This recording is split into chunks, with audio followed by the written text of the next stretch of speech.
Hi everybody, welcome again to Yeshiva Classroom.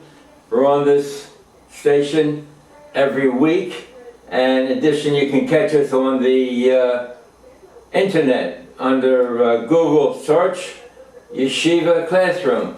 Look, we want to study this Pew report where it says 3 out of 4 graduates of day schools are not observant, they're not keeping the rules of the Torah.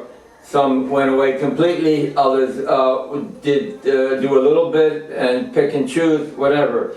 But we have to examine what it is that these schools, I don't know who they are, and it doesn't point out whether they're Haredi or modern, but the point is, in the modern day school where the observance is serious, a lot of times the children are not exposed to the significance of the teachings and to understand that it is something that we are to live by. As a matter of fact, God made a covenant with us. But before I want to, what is this covenant? The covenant says that I will be your God and protect you, but you are to acknowledge me as the king, sovereign over the entire world. Again, the covenant that was made at Sinai and the continuation that was picked by God of our forefathers Abraham was that God would protect you, but you are to proclaim to the world that there is one God, the God of Abraham, Isaac, and Jacob. And that's been our charge, and many times we've gone away, we've gone astray. But before I get on to that, I want to clarify something that we spoke about last time, and that is a soul, S-O-U-L. Every person has a soul. God breathed into the nostrils of man, and he gave him a soul, S-O-U-L, and that was to be returned, as it says in Ecclesiastes, Koheles in Hebrew. The soul is to be returned to God who gave it. That's in chapter 12, verse 7 of Ecclesiastes. So here, we as a Jewish people are to do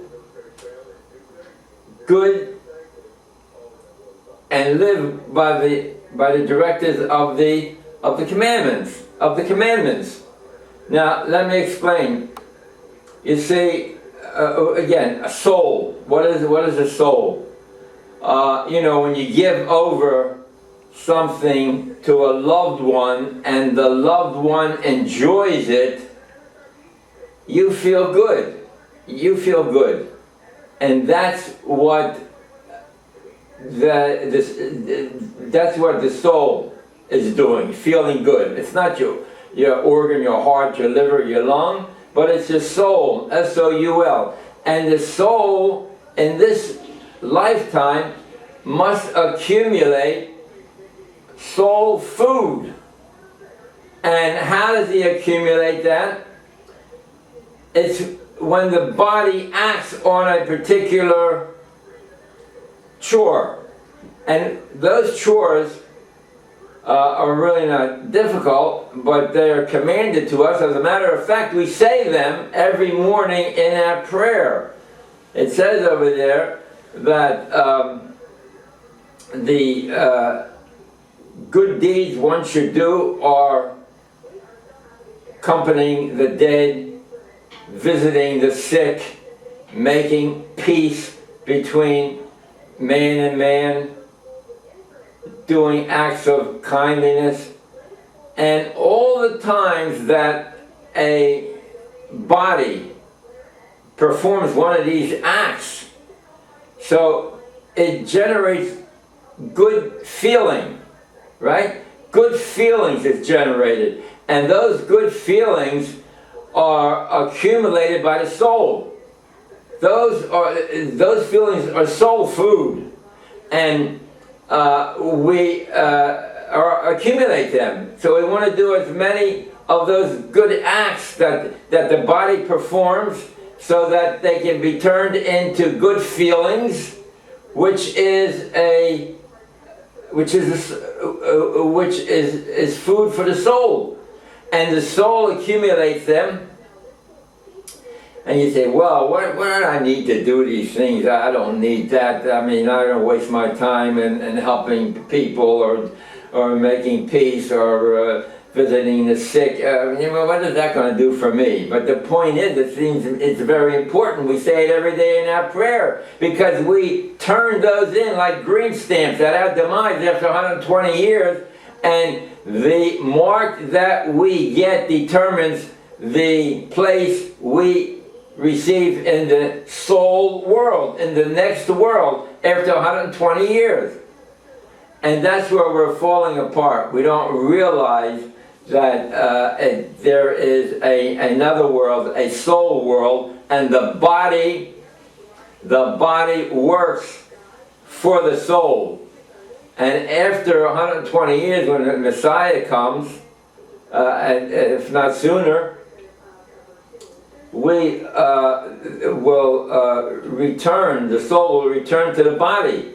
The soul will return to the body. But we keep on doing good deeds as if nothing happened, but those that survived and got a passing mark, Rabbi Chaim Luzzatto says 70% is a passing mark in order to get a soul world.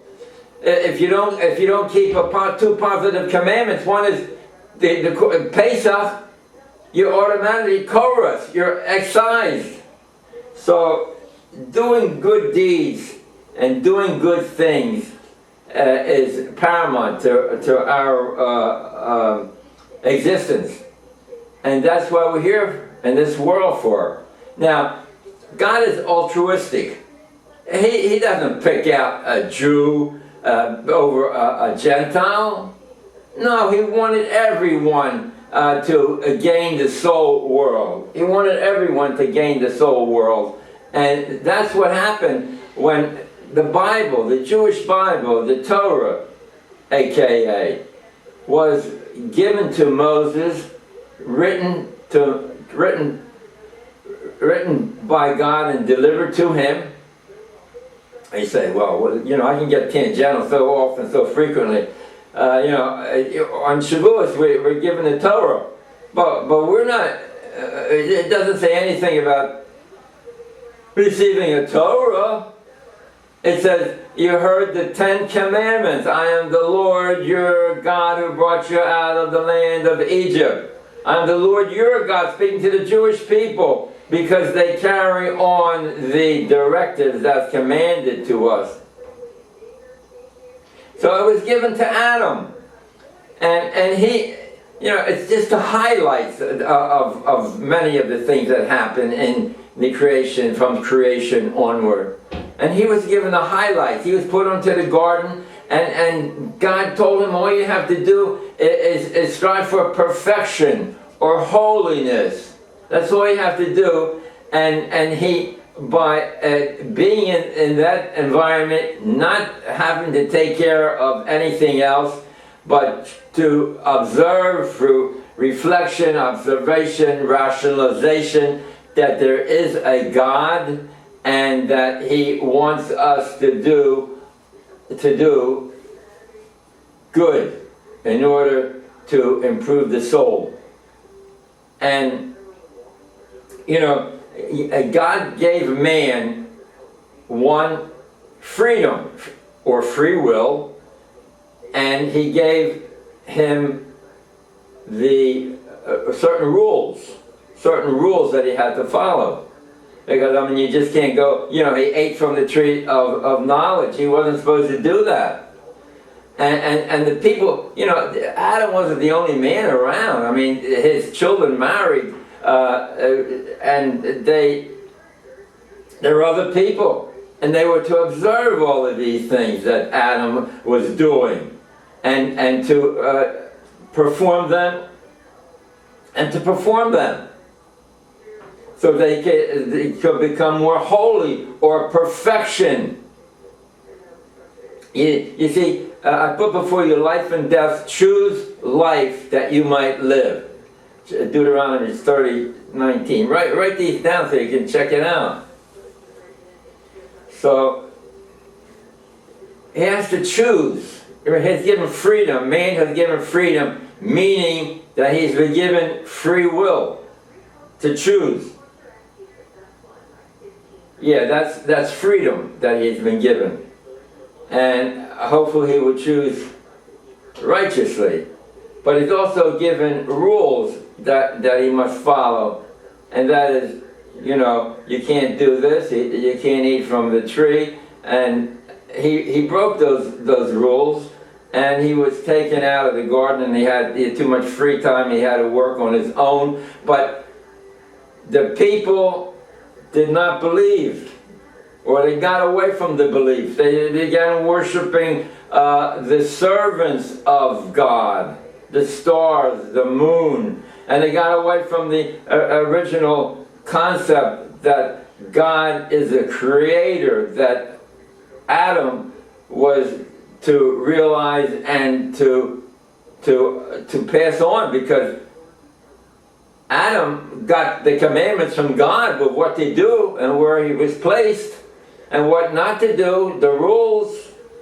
So he was given divine teachings direct from God. But as we see in Genesis, the first book of the Bible, he went downhill, and it was so that it was just promiscuity, crime, violence, and there was no way to stop it, because God can't interfere with man's freedom. So what he did, he destroyed the world, and he worked with Noah. He picked Noah as a righteous man. I mean, were everybody crooked and evil? I mean, it might be considered collective punishment, like God, when God brought us to the seven nations of Canaan, he drove them out because of the evil, human sacrifices, whatever. And collectively, he punished those nations.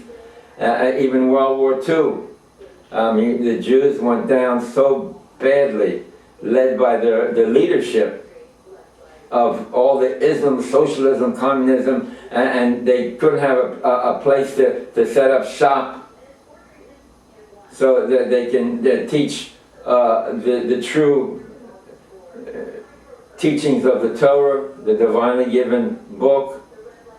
I want to go back a little bit and says, when the Jews came to Mount Sinai, all they received was the voice of God speaking to the Ten Commandments given to the Jewish people. But if you look at Exodus 24:7, it says over there that God asked Moses to ascend to the mountain. I will give him the stone tablets with their engravings and the written Torah and the commandments, or the oral Torah. That's all given. Chapter 24 in Exodus. So it's sort of like a little out of chronological order. But here we are today. What happened to Noah? He was unable to corral the people into the teachings, the divinely teachings that they're to live by. And he was not a Jew. But what happened? You had astrology, mythology, and idolatry. They were unable to proceed with the teachings of the Torah based on these false ideologies. And therefore, Noah was shunned aside, so to speak, and his descendants of Noah, Shem, because Noah was the most righteous person who lived in that generation. So what happened was that Noah and his son Shem set up a school of learning, the present-day yeshiva, and they taught Torah. And there was 10 generations from Noah to Abraham. Noah, Shem, Peleg, Ruach, Serog, Terach, and Abraham. And these were the best, the most righteous of all these generations, those generations that I enumerated. Excuse me. And Abraham, on his own, began practicing those good deeds that are so important for mankind and for his soul. In 12:8, he set up altars, and he spoke about the uniqueness of God, and he opened up his house to strangers and oases. He taught, he gave food to the people, and so forth and so on, so that they should remember that there is one God. He did that in Exodus 12:8, 13:4. He set up altars. He set up altars not to offer offerings, but to speak to the people. So here we are down to the present day generation.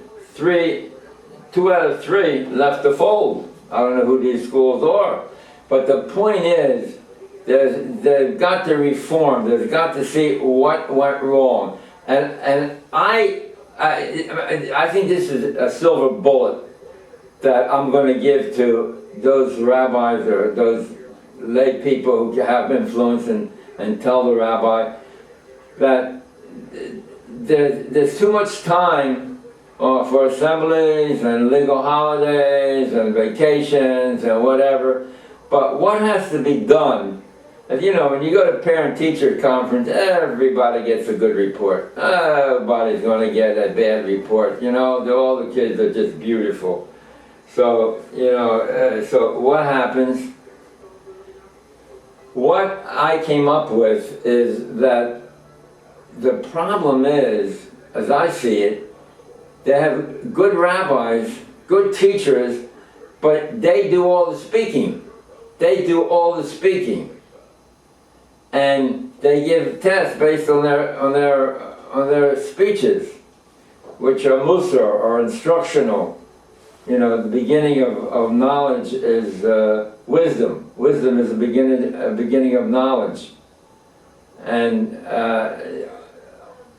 our beginning of wisdom is the fear and awe of God. The fear and awe of God. That's what we have to put into play. And what I'm suggesting is that, you know, you don't need report cards, graduation days, to waste people's time to sit all day to again listen to speeches. What is needed is a student to do work. And how is that accomplished? By the student sending an email to his parents every week. An email to his parents every week. And the email should, the email, right? And a thought or a kasha or something that will evoke work on the part of the student to prepare this email, whether it's a kasha on a Talmud or Tanakh, a bit of Tanakh, Well, I mentioned the word Tanakh here, I'm getting tangential already. You know, it's apropos to today's current events, and that years ago in the Tanakh, again, you know, the Jewish people ruled themselves for over 1,300 years. You have the book of Joshua, 14 years. You have the book of Judges, 400 years approximately. You have the book of Kings, 400 years, and 70 years hiatus, and then you got another 400 years to destruction of the Second Temple. So that's 1290, and plus if you want to put the 40 years that they were in the desert, that's 1310 years. 1310 years the Jewish people ruled themselves. So what am yeah, so you mentioned Tanakh. Let's bring out, I was learning a little bit of Tanakh, and basically I was learning about Rav Shaka. Rav Shaka was an apostate. He was hired by the he was hired by Sanhedrin, Sanhedrin, who was the ruler at that time, and he got Rav Shaka to come to the walls of Jerusalem and to speak over to the people who were dying of starvation from the siege. And Hiskiyahu, who was the Jewish king, told Rav Shaka that don't speak to us in Hebrew because you're lowering the morale of the people. But what he wanted to do, he wanted to take the Jews out of Jerusalem and put them in a different place and move the peoples around like a chess game. They said, Rav Shaka said, it'll be beautiful for you, it'll be a land of milk and honey, you'll love it over there. That's what Rav Shaka said. But Isaiah told Hiskiyahu, the king, Isaiah told the king that God will protect you and you will not be destroyed. Even though they were down to the last rations of food and sustenance. And sure enough, Rav Shaka and his king Sanhedrin, Shalmaneser Sanhedrin, was called away for a different battle, and the Jews were forgotten about, and they maintained their freedom. And there was another case of in the Tanakh of where, but the point I want to point out is that it was a Jew that had to do the dirty work to get for the Jews to surrender, and that's what we have today. In Biden, who has tried unsuccessfully to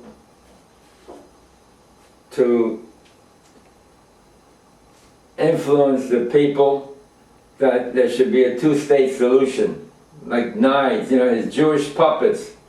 Nides, the ambassador to Israel, American ambassador to Israel, he says, we want you to be a democratic people. We want a two-state solution where democracy will rule in amongst the Jewish people, and the other part will give to Palestine. What a ridiculous scenario. And who else was this puppet?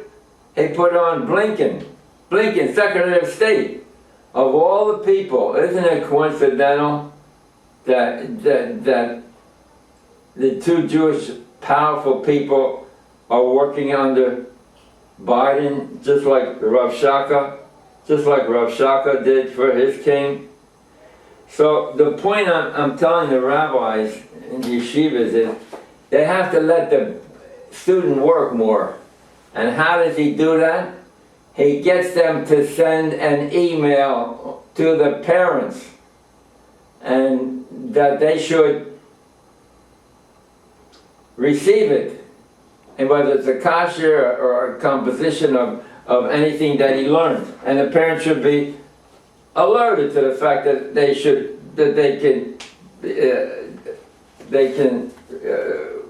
will receive an email from their son or daughter. And right now we have a new project started by Yitz Hershkowitz and yours truly, where we send over email to our friends with 1 minute, about 8 sentences of a message, of a Torah message. And the last line says, please review it, learn it, say it over in your own words. That's so important. Say it over in your own words and forward it to your friends and relatives. So if you want to be added to that email, you have to call Yitz at 201-452-3712.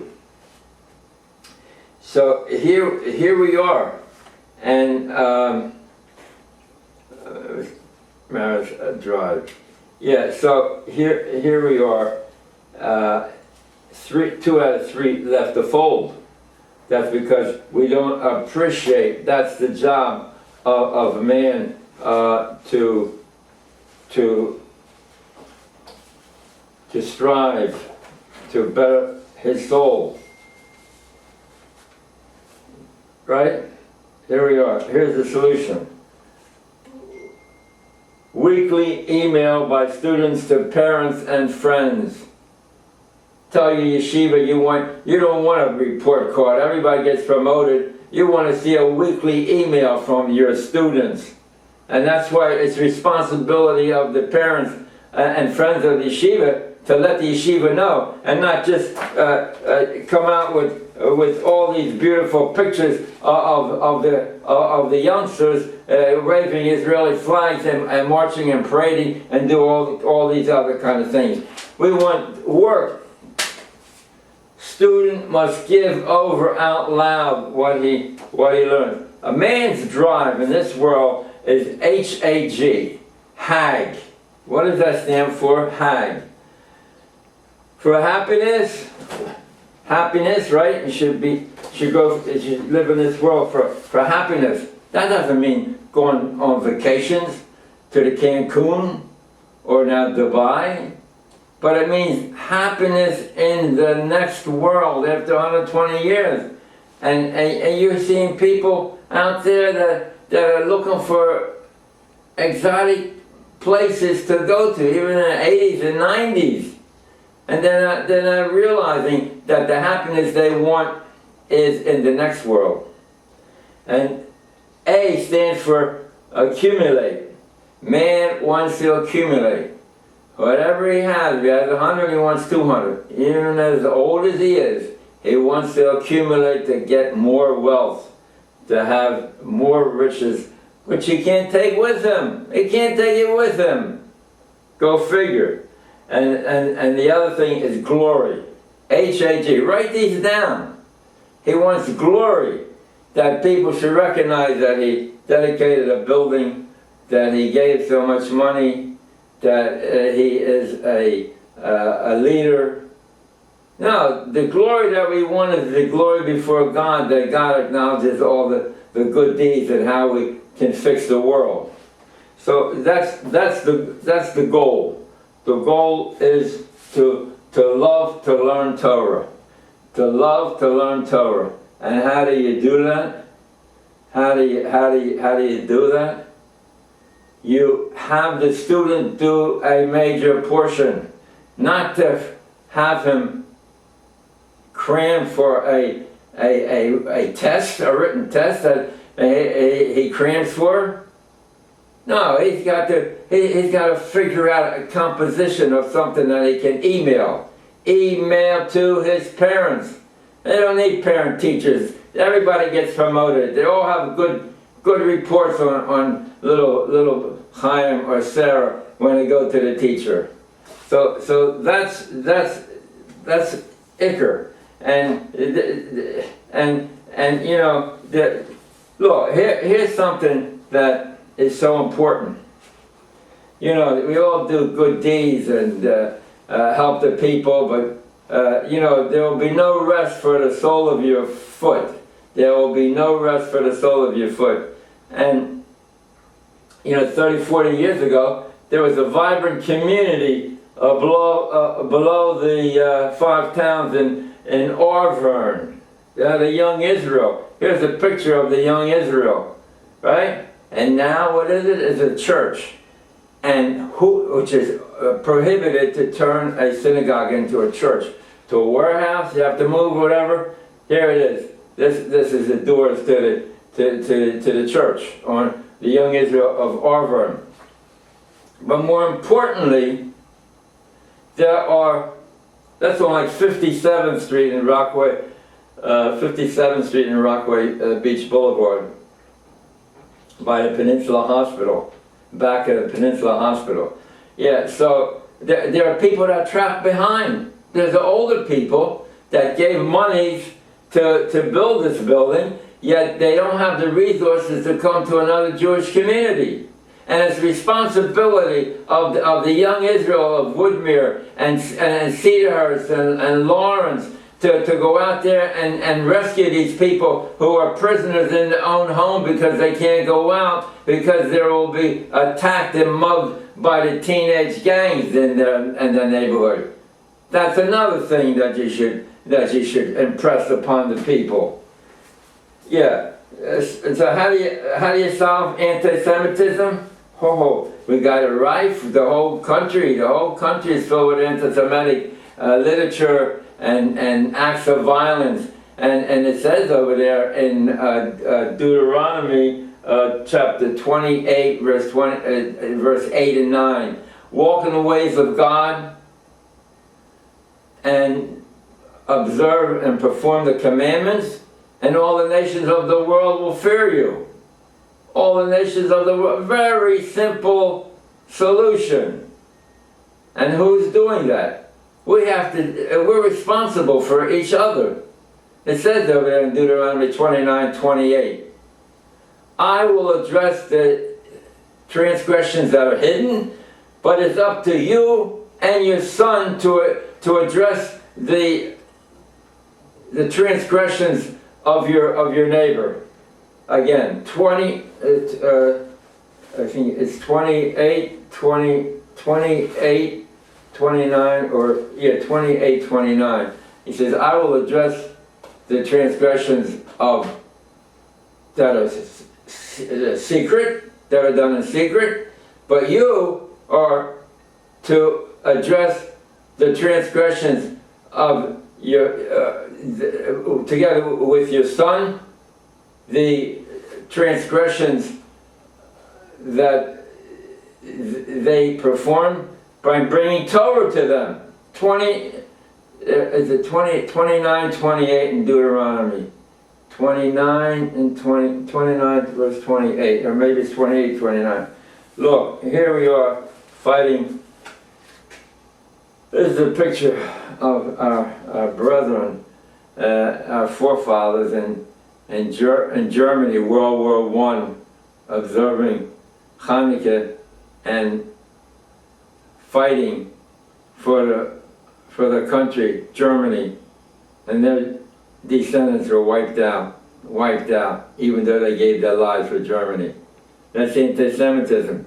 God allowed the evil people to come to the fore and do evil because the Jews were going away from their teachings, or not living by their teachings, or not doing their part of the covenant, which is what?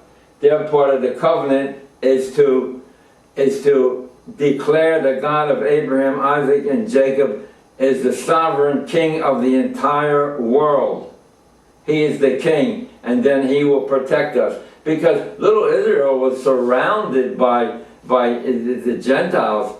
Abraham was a nobody there, a little family, surrounded by many kings in the land of Canaan, Israel until he went to Egypt of only 70 souls and became a nation coming out of Egypt with millions of people. So here we are. These are our heroines. These guard the borders. Here are housewives taking their children out for a stroll. And in the meantime, they're using target practice for all the evil that the Gentiles are doing against us. The United Nations, President Biden, all of these people are doing evil against the Jewish people. And how so? You see, Israel in 1949 fought the Arab countries. And the Arab leaders of Iraq, Syria, Lebanon, all of these people told, all of their armies told the people of Palestine, so-called, we will liberate you. We will liberate you. Leave the country because our armies from Egypt, Transjordan, the British trained Jordanian army, Syria, Lebanon, Iraq, all had superior armies. And they told the Palestinians, get out of that country because we're going to march through it and then you'll return. They were wrong, and now they want to return. And what do they have? They have, what they did is, the United Nations in 1949 set up, in 1949 they set up refugee camps. There were like 600,000 people who had fled.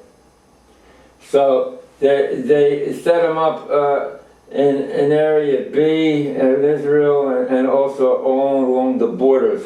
And they staffed it with UNRWA. UNRWA, U-N-R-W-A.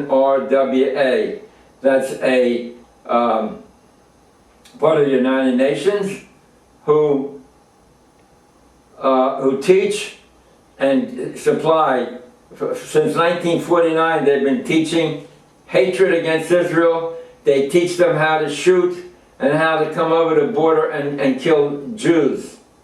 And this is what, you know, we have over 3,000 Jews that have been murdered by these terrorists.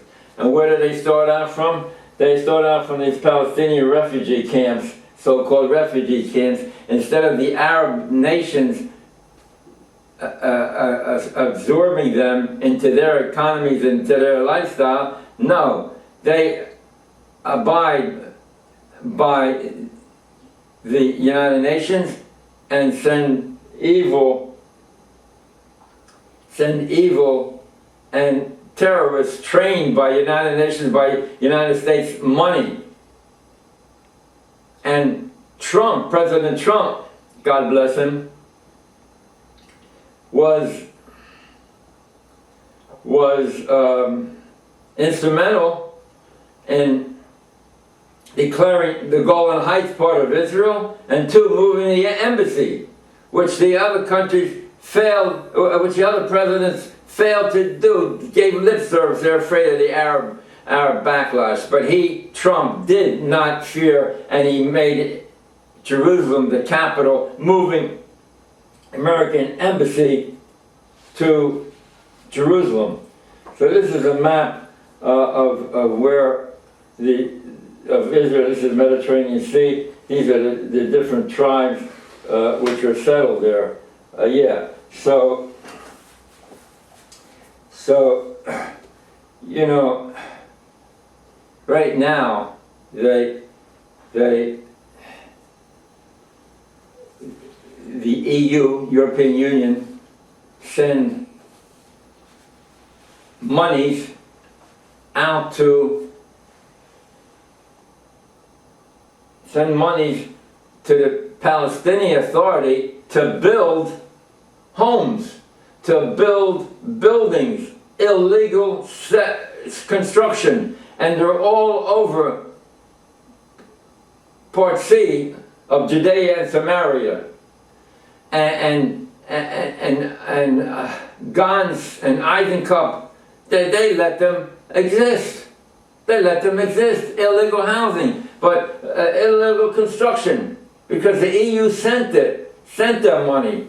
The European Union physically killed in World War II millions of people, millions of Jews. And now they continue in that scenario by sending money to construct in the land of Israel.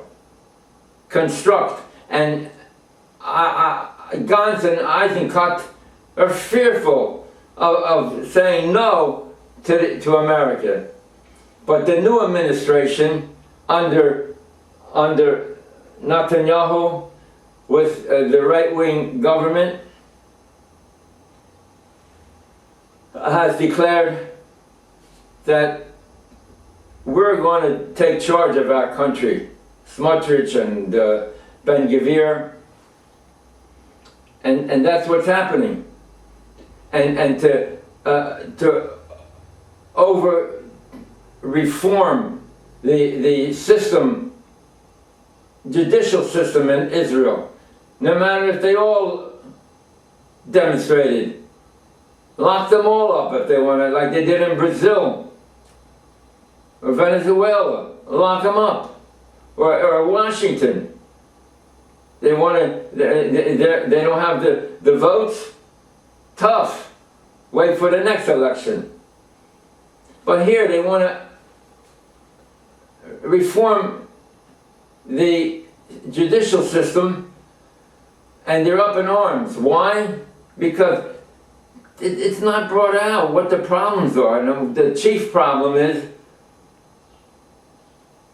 that there's a Supreme Court in Israel that bases their decisions on whether it's good or bad. There's no constitution in Israel, so they have to decide whether this law that the Knesset passed, Knesset being mandated by the people to rule, and the Supreme Court says it's not a good law, strike it off from the books. Who is the Supreme Court? The Supreme Court, since 1949, elects itself. They go over the judges who will be potential Supreme Court justices and appoint them into the Supreme Court. So you have the same leftist Supreme Court judges as you had in 1949, as you have in 2003. That has got to be reformed. There has to be a system whereby how the Supreme Court rules. And the other thing is an override rule. An override rule, which means that there's no constitution, and if the Supreme Court says we don't like it, the Knesset can overrule them by having a vote to see if this law should be passed, and not on the whimsical sayings of these leftist ministers who appointed themselves. Nobody mentions it on Aretz 7, what they are fighting for when they ask for judicial reform. We want to see the papers that were declassified, that have not been declassified since World War II, and what America knew about how Jews were being killed and how they had opportunities to save them and didn't. Franklin Delano Roosevelt was the biggest anti-Semite that ever lived. Right? Let them open up those papers. They can transport papers to Biden's Delaware home that he hides, but the papers that haven't been declassified since the end of World War II. Now, we have a very interesting scenario here in the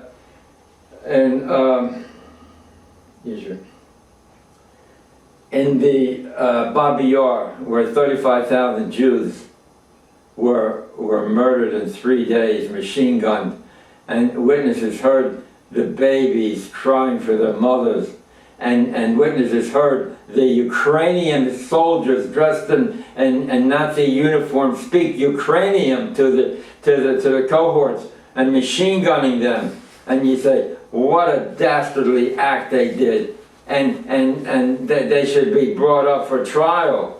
And what do they say? They say, well, our people did a dastardly act toward your people. That's what they say to the survivors.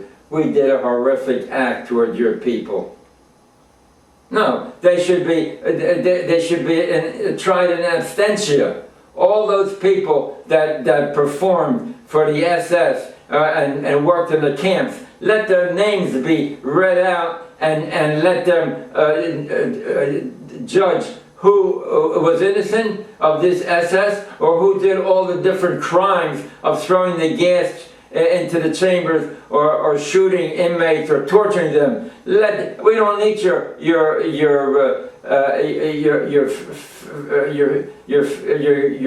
beautiful words. We want justice, right? Justice. What did Micah say? He said,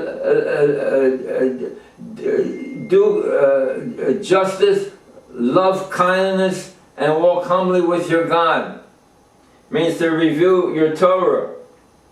Do justice. We want to know who was killed, who did the killings. It was an hour. He was against the Nazi regime. But who were the leaders? Who were the soldiers? The Nuremberg law says that a soldier can't shoot because he got orders from up above. He has a mind, and he has to determine whether murder is involved in his action. So that's what happened in Babi Yar. And where is Babi Yar in Ukraine? In Kiev. K-Y-V-I-V. And who is the president who sits in Kiev? Zelensky, a Jew. And look, Jews are not allowed to take revenge. We're not allowed to take revenge for whatever someone did to you. We are instructed to go to the Ira Miklat, the city of refuge, so that this scenario of violence does not perpetuate itself from one family killing the next family, the next family killing the next family, back and forth, no revenge. But we ask our God to do justly and to revenge the deaths of our loved ones, of our brothers and sisters. God can take revenge. And this is what's happening in Ukraine. Overseeing all of these atrocities that the Russians are shooting at the Ukrainian civilians, and there are close to 50,000, according to the estimate, Ukrainians that have been killed. Their forefathers, many of whom served with the Nazi and killed innocent people. But they didn't do it. Why should they be punished? Maybe their forefathers did it. Look, when they killed Jews, they didn't have a chance to repopulate the world, to marry, to have children. They didn't get that chance. Now, their offspring is suffering. And Zelensky, the Jew, is overseeing everything to show that it's his people that your people killed. So how do you protect them? It's so ironic, but when you come right down to it, it's only from divinity that these happenings, but God does not show himself because we're starting a program, a Torah for All, and it's a charity, but we can't collect money on public access. So that's Zelensky, Biden's Jewish puppets, Nides, and Blinken.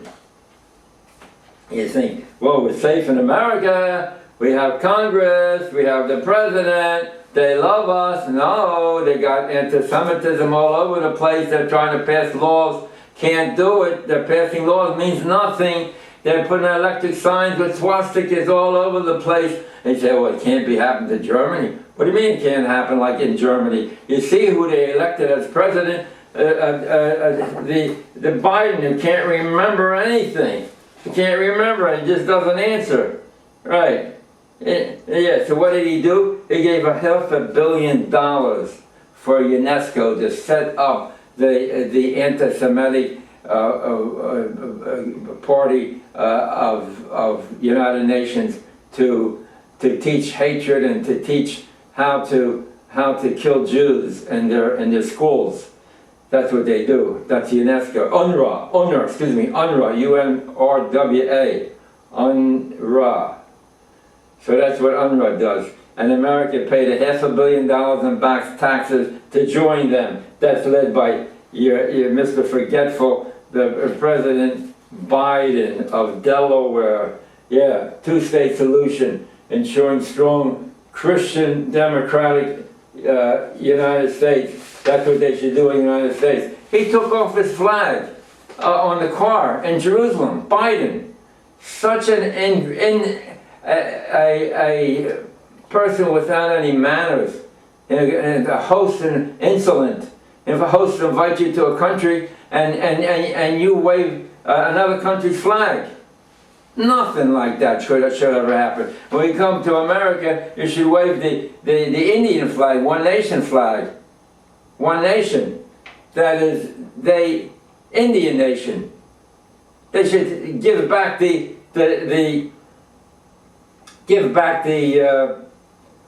land to the Indians that they took, and divide the country in half. A two-state solution that they'll ensure that Christianity lives in a democracy, and give the other part to the Indian who they stole. They just double talk you, the Indians, into nothing. The Indians are natural owners of this land. They have a representative in Congress. What do they have? Puerto Rico. They can. There's another territory. You can't vote in Congress. They can elect. Guam is another country that America rules over. Give them their independence. Don't worry about Jerusalem, and God will take care of the Jewish people.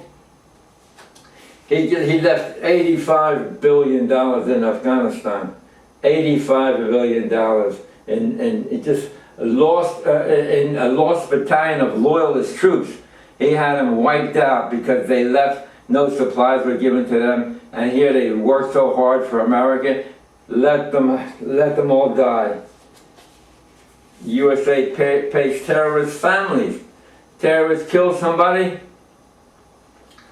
That's what they do. They pay the terrorists. We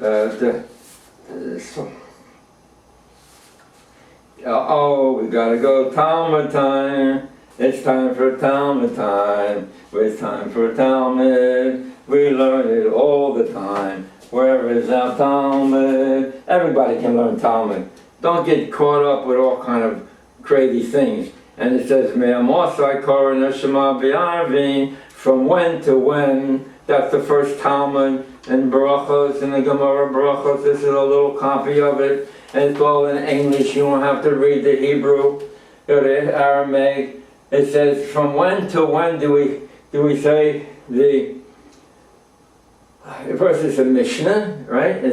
Those are different keys to learning the Gemara, which it expands on the line that the Mishnah brings down, and expands it to the Gemara, where together the Mishnah and the Gemara make up the Talmud.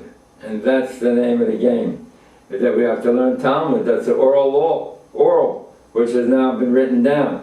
From when to when do we learn the Shema Yisrael? In the evening, what time? And the Gemara answers, and it says, the Mishnah answers, from the time that the Kohanim enter to eat their Truma. Well, what kind of answer is that? I mean, what is it? Won't they say when the stars come out? Like the answer is, that's the answer, stars come out. It says from the time that the Kohanim entered to eat their Truma, the Kohanim were Tomei, they were not ritually clean, and so they had to go into a area and away from the temple, and there they could wait until the stars come out, which is the end of the day, and they go to the mikveh, and then they can come back. So why doesn't it write when the stars came out, when the 3 stars came out? Why does it have to answer when the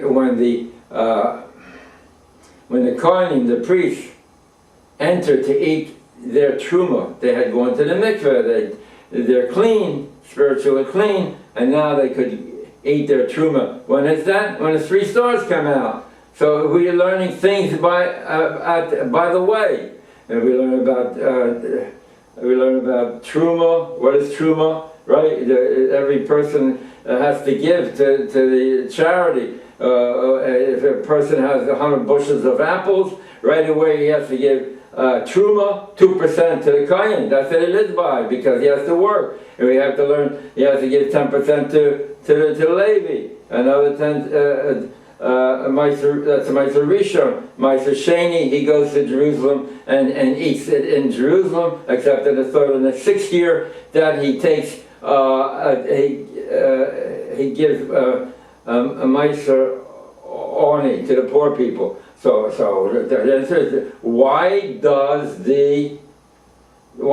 it teach when the 3 stars come out? When the onset parameter. The answer is because he wants us to learn things by the way, by going.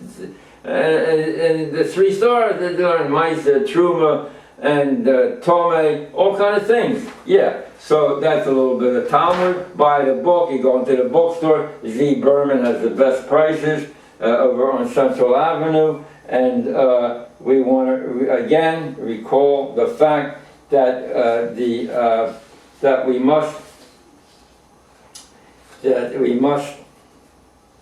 send students want to send their students want to email their parents of a thought, a composition that they learned during the week. We don't need graduation exercises, we don't need long speeches, but we need the students to do the work. Look, here, the heart of a king is like a hose. It can be turned in any direction. And that's how God operates. He can turn it in any direction that he wants. And so, if we want him to turn it in the right direction, we should keep our end of the bargain and proclaim that God of Abraham, Isaac, and Jacob is the God of the world. When Moses went to Pharaoh to let the Jewish people go, he said, let my people go that they can serve God throughout the world. Serve God throughout the world. And that's what we have to do. We have to serve God. How do we serve God? By doing the commandments and directives and ordinances that he does. So, with those, and wish you all the best.